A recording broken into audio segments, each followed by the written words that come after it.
সেদিনও ভাল সাপোর্ট আহি গৈছিল আজি আকৌ এটা আইফোন 13 আহি গল কয় মানে কম বহুতে বিচাৰি থাকে আইফোন 13 কমত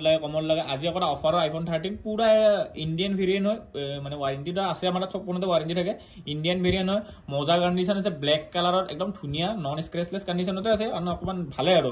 সেদিনা আছিল 27000 আজি এটা ৰেট দিলো আকৌ এটা ডিসকাউন্ট দিলো কাৰণ সাপোৰ্ট সবৰে ভাল আহি আছে আজি দিয়া হ'ব 26000 128GB আৰু তোমালোকৰ ইন্ডিয়ান ভেৰিয়েন্ট আৰু ব্যাটাৰি গেলটো বহুতে কাৰণ বিচাৰি থকা ব্যাটাৰি গেলটো হ'ব তোমালোকৰ 85 ব্যাটাৰি হেল 128GB ব্ল্যাক কালাৰত আছে ধুনিয়া কন্ডিশন উইথ 3 মান্থৰ ওয়াৰেন্টিৰ লগত মজা কন্ডিশন 26000 অনলি 26000 আইফোন 12 নাপায় সবে জানে আইফোন 12 নাপায় এটো কন্ডিশন পাই যাবা অতি সোনকালে বুক কৰি দিয়া আৰু সোনকালে লৈ যা কন্ডিশন চাবৰা মজা হৈছে 85 ব্যাটাৰি আছে 128GB 26000 আৰু নতুন বছৰৰ নতুন অফাৰ আহি গল আৰু এবাৰ 27 আছিল এবাৰ 26 কৰিলো 1000 এটা আৰু লেস কৰিলো 26000 ত আইফোন 13 কন্টাক্ট নাম্বাৰ দি আছে অতি সোনকালে বুক কৰা আৰু অতি সোনকালে লৈ যোৱা কন্ডিশন সব বিন্দাস টিপ টপ আছে উইথ ওয়াৰেন্টি 3 মান্থৰ বাকি আছে কন্ডিশন চাবৰা মজা আছে আইয়া আৰু সোনকালে লৈ যোৱা বাকি সবৰে বহুত থ্যাংক ইউ সাপোৰ্ট ভাল আছে আৰু এড্ৰেছটো আগতে কৈ দিও Tangla Udalguri Chitranagar forest office phone number স্ক্ৰিনত দিয়া আছে ফোন কৰি দিলে হ'ল